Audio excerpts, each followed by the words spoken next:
Okay, we're back with Bull Sessions. Again, send your comments, your thoughts, your questions. Tell us what you think of the show. This is our debut show. Our email is bull@willcross.net. I'm Randy Baker, and you are? I'm Brad Law. Brad Law's our agronomist at Willcross Seed. We're talking about combines this week, getting the combines ready for harvest. Harvest is upon us, as you all know, of course.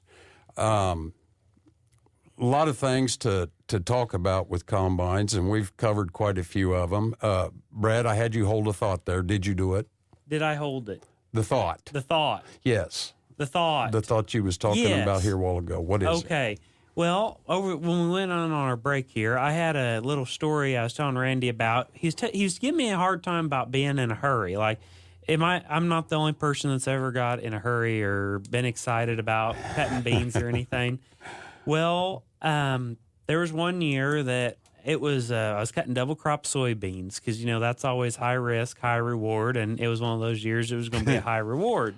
Uh-huh. And I was excited to get them out. And it's later in the year. Well, I got rained out, and I left an old dump truck that got a grain gate in down at the field. Mm-hmm.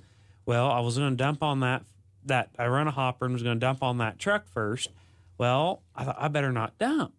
There's probably water in that bed, so I'll raise that bed up and I'll get that water out of there, and then I won't have to, that'll be the easiest way to do it. So I started up the old Peterbilt, and I let her idle and build up air, and I kicked the PTO in. I started putting that bed up. Well, yeah. There's one thing you got to remember. Oh, what's that? Well, I pulled the combine up there, and I had the auger out when I was getting ready to realize I was going to put the beans in there, and there's water there, so I didn't have the auger on, but I left it out. I kid you not, I was about 2 inches from taking that auger off the combine with that bed of that dump truck. Well, that would only happen to you, right? Well, it's surely no one else could relate to something that. Well, it's little things like that we got to slow down. And it's funny now to laugh about it, but, that could have been a several $1,000 oops, yeah. boo-boo. Do you have boo-boos? No, never. No. Well, my kids have boo-boos, but this would have been a several $1,000 boo-boo. So yeah, slow down. And that helps. We were talking about, people have different heads with different combinations. Like, I'm a 6-row guy on corn, which is 15 foot, and my bean head is 20 foot. Mm-hmm. So we're talking about spreading that residue out, mm-hmm. And we're going to have to change that a little bit, because an 8-row head, that's 20 foot. Well, if you're running 8-row corn, you're probably running a 25 or a 30 foot bean head. Mm-hmm. So you're going to want to fling that residue out.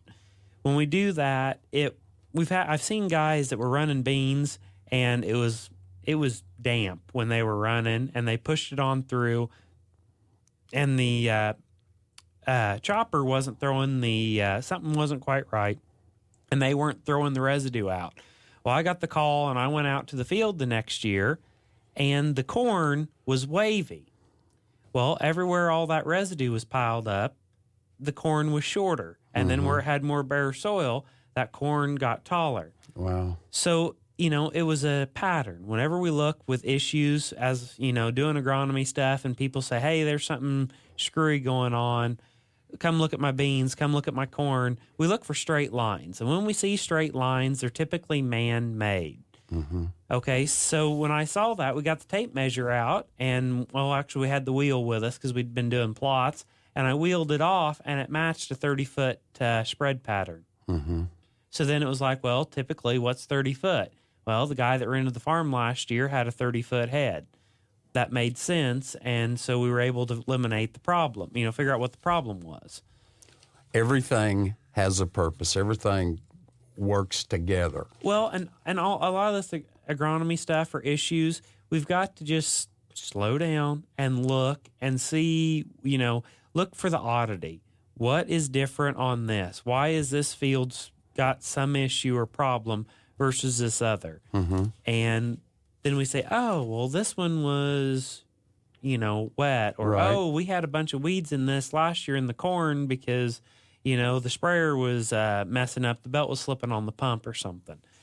But Our fields, a lot of times, too, they'll tell us what's wrong with them if we're looking for it. We got our eyes open instead of just hurrying through it, but seeing what, why is this side of the field more productive than that side? That takes us into, do we need to do soil tests or whatever? But that's a whole nother segment here that we'll talk about later. But And I know we're in talk radio here, but we have one mouth. We have two eyes to look, and we have two ears to listen. Yes. So we've got to be looking and observing what's going on, and then make a decision, and then go from there. Mm-hmm. All right, we were talking about that chopper and spreading those out, and slowing down. Another thing is, one thing I hate about it getting later in the year, what time does it get dark out? Oh, yeah. It gets dark early.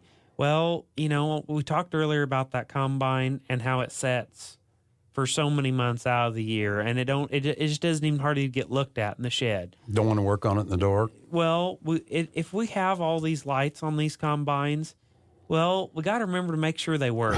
They use. They need to work. Huh? They need to work. They need to have bulbs and everything in them. So it's simple stuff. Right. And when we turn that light switch on, well, and you got 3 lights and only one of them come on, then you can't see nothing, and then you hit something, and then you tear stuff up, and then there's more money down the drain. And you're not mad or No, you wouldn't getting get in a upset. bigger hurry. No, it's all in a day's work. I think those little fits, Randy, are called a Waldo. Okay. I've been informed that those are called Waldos after somebody would have one. You have some, I've noticed, a time or two. That's a definition. I don't know if our listeners Google that, or if you'd like to share your Waldo experience, you could email us at bold@willcross.net. We'd like to hear it. We'd like to hear that because we all. I had one where I spiked a telephone, and it didn't make my phone work any better. So I don't recommend that. No. If you guys don't mind, I'd like to jump in here because this is no, I'm not a farmer, but this is applicable on many levels. Yes, I've had many of those experiences just mowing the lawn. Really? You get those little stumps of bushes and stuff, especially whenever you're like me and you move into a new place and you don't know the lay of the land. Sure. And you come across one of those, and all of a sudden, guess what you get to do? You get to change out your mower blade. So, I've had so you know this too, right, Miles? Just run right over stuff and right, and then a 2-hour job becomes a 2-day job. Yeah, that's how that goes. It happens. It does. Those experiences are real. They are.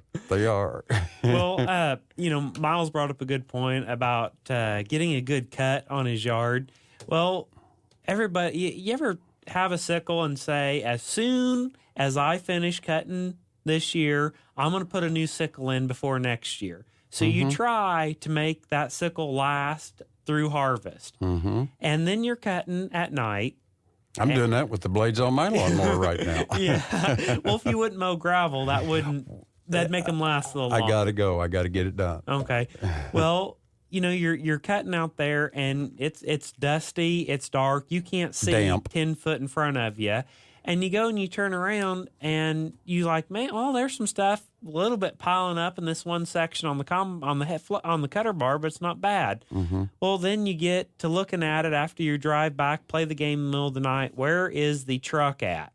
Because I swear it was over here, but now north becomes south and east become north, and I'm turned around. But we get back and we look and we find the truck, and as we're driving to the truck, we start seeing a random bean plant just every so often in a straight line. I wonder why that is. Well, and then you realize that, I've got a section out of this combine. Okay, now it's in the dark, and I've got to go and pull that guard off and beat that little bolt out that never really wants to come out for me, and put a new section and bolts in. And at that point of the night, sometimes I just call it a night and I quit. Good idea. Well, I probably shouldn't have been out there that late anyway. Oh, really? Well, it happens. It does. If I just cut one more trailer load, then I could move to the next farm. Exactly. But they were yielding so good, so then it became a trailer load and a hopper, and it just. It just happens that way, doesn't it? It happens to the best of us. I know it. I know it does. Again, bull@willcross.net. You're listening to Bull Sessions. This is our debut show. Well, and this was birthed from about 2 years ago. Come up with the idea of writing a one-page newsletter, and I take and put a couple pictures in it, and I talk about some topic that's relevant to farming. I've talked on crop insurance. I've talked on weed control. We've talked on just about anything under the scope of ag. Like your new one coming out. It's October is Breast Cancer Awareness Month, and the sheet is pink. It's got a wonderful, some of your best work, I think. It's any one of you that want to get this newsletter every month, again, send us an email at bull@willcross.net. Yep. We're going to be coming here every Saturday from 9 to 10. We want your feedback. Tell us if we're doing a good job, a bad job, just questions. You can. Randy's not the most technology inclined, so the emails come to me. So you can say whatever you want about Randy Baker. I can't imagine it would be anything but love. I've heard some doozies, but we'll move on. We were talking about trucks. I was playing Where's the Truck in the middle of the night. I don't know. And one thing I like is that reflective tape on the hopper bottom. That helps. That helps. So, we got these trucks, and they are like the combine, but they sit, So we'll cover more about, trucks and the rest of harvest and what we can do here on Bull Sessions. Bull Sessions. I love that name. Well, thank you. Them here at KFEQ come up with that name. They're wonderful people here. We love KFEQ, and we thank you for listening.